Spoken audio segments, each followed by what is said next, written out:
partial information as to the extent of the Israeli strikes, and in many ways that will determine how Iran responds to them. How many Iranians or others were killed in the strikes, for example, the extent of the damage, and to what way that Iran will perceive this as a violation of its sovereignty that it needs to do something about. But the context, of course, is one in which we have now, without question, a regional war in the Middle East. These are strikes that Israel conducted both on Syria and on Iran that have followed, of course, Iranian strikes on Israel twice this year in April and most recently, of course, on the 1st of October. So we're into a situation of missile ping pong at one level, but also engagement between Israel and Iranian allies such as Hezbollah in Lebanon and Hamas in Gaza, even the Houthis in Yemen, as well as a considerable number of strikes in Syria itself. So the situation is precarious. It's not clear where any de-escalation, let alone a ceasefire, is going to come from, because the United States doesn't seem to be taking the lead in getting this at all. We have seen various envoys from the United States, including Secretary of State Antony Blinken, come to the region, but leave empty-handed. And if anything, many people in the region believe that the United States is comfortable, the Biden administration, with what has happened in recent weeks, that they have green-lighted the Israeli invasion of Lebanon and are going to be pretty comfortable with these Israeli strikes on Iranian military targets. Mr. Doyle, let's talk about that ceasefire, because now that you brought it up, this region is seemingly volatile. It's getting worse by the day. There are some countries in this region which are stable. There are those critics who would say, why are these countries not engaging Israel with the other countries like Lebanon or Syria or Iran in this matter, to try and resolve their issues? Why do they have to rely on the United States? Why do they have to rely on the West? Who can broker a peace deal within the region? Well, there are many different facets to answering that question. I think, first of all, that it is the United States has the key influence on Israel. And Israel is the dominant actor in this, in that it is a military superpower in terms of the region, an economic powerhouse, and one with a lot of diplomatic clout. So without the United States, it's very difficult to influence Israel. Then, of course, you have an array of different Middle East actors, some with differing views. And I think what one doesn't see is them working together to try to find that sort of path towards de-escalation. They have differing agendas. Saudi Arabia and the United Arab Emirates, for example, have today condemned the Israeli strikes on Iran. Now, that is somewhat of a surprise if you wanted to go back 4 or 5 years ago, because both those countries might have been expected to be somewhat more silent about this because they had a more anti-Iranian posture. But you'll remember, of course, that Iran and Saudi Arabia came to understandings last year, brokered by China. And I think it shows the nervousness of particularly the Gulf Arab states about the implications of a broader regional war, that Iran, for example, might decide to respond against their interests. Now, this was a particular threat if Israeli strikes had hit Iran's oil and gas infrastructure. It seems that the United States did have an influence in ensuring that the strikes were on military targets alone, and we believe that it wasn't against nuclear sites.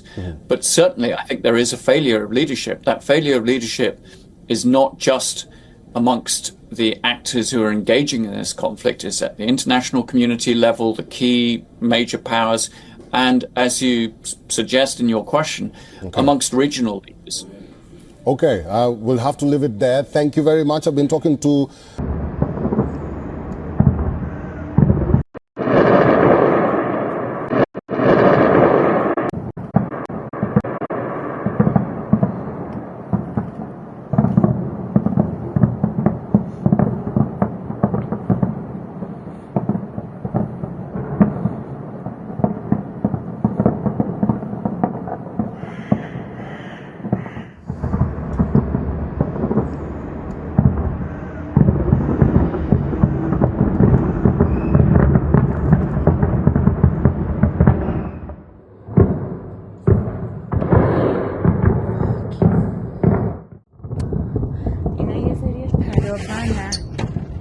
مستریش پدافنده ایرانه.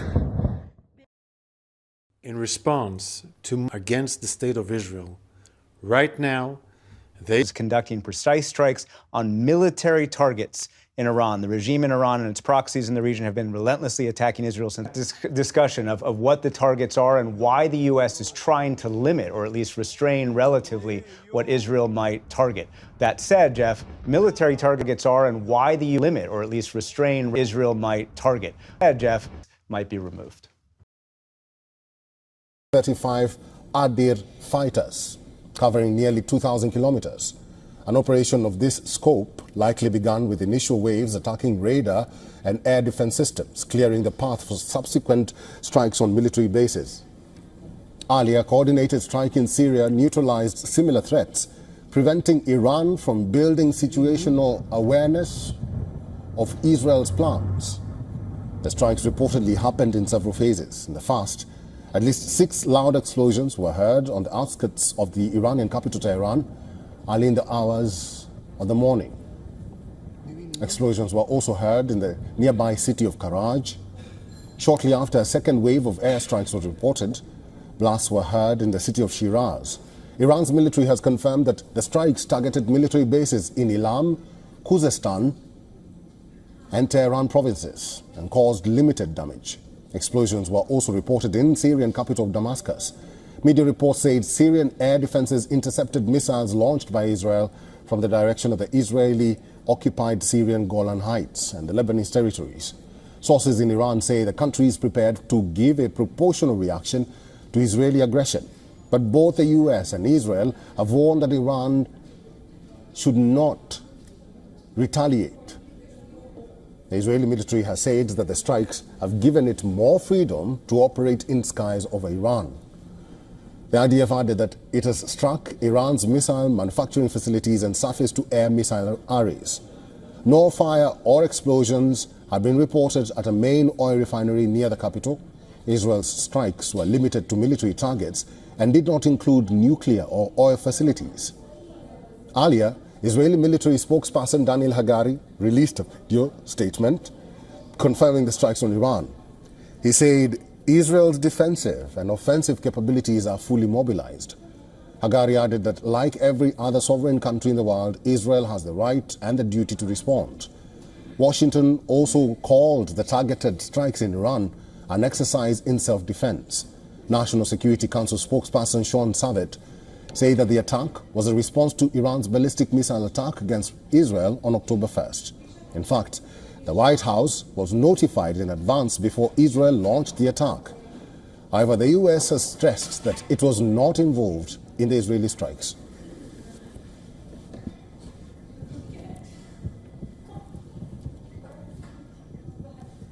Response to them. How many Iranians or others were killed in the strikes, for example, the extent of the damage, and to what way that Iran will perceive this as a violation of its sovereignty that it needs to do something about. But the context, of course, is one in which we have now, without question, a regional war in the Middle East. These are strikes that Israel conducted both on Syria and on Iran that have followed, of course, Iranian strikes on Israel twice this year in April and most recently, of course, on the 1st of October.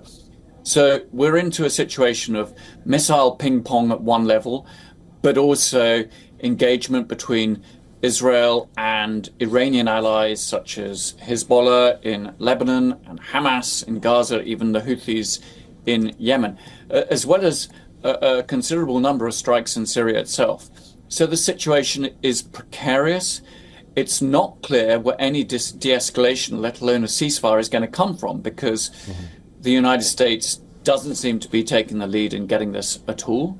We have seen various envoys from the United States, including Secretary of State Antony Blinken, come to the region, but leave empty-handed.